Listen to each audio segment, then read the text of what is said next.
ভাইপো দাঁড়া বটে। এই ভাইপো সকাল থেকে না অনেক আমার খাচ্ছিস পেটে, কি করবো বটে? ওই বাড়া ওষুধ খেতে পারছাও না ভাইস্তে সকালবেলা না বেলে পাতা রস করে খাইছিলাম। কেন বাড়া, তুমি কি ছাগল নাকি? না ভাইপো মনে হয় কেমন নজর লাগাই দিচ্ছে।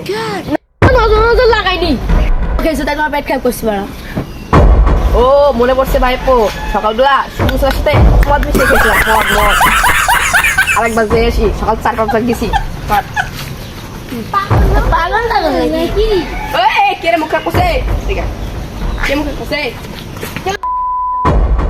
তোমার গালাগাল দিয়ে আমরা আমাদের নিজেরাই গালাগাল দিচ্ছি গালা। এই ভাইপো শুনে যা বটে, আমার শুকনো ঝাল যায় না বটে, কিন্তু কাঁচা ঝাল ওকে।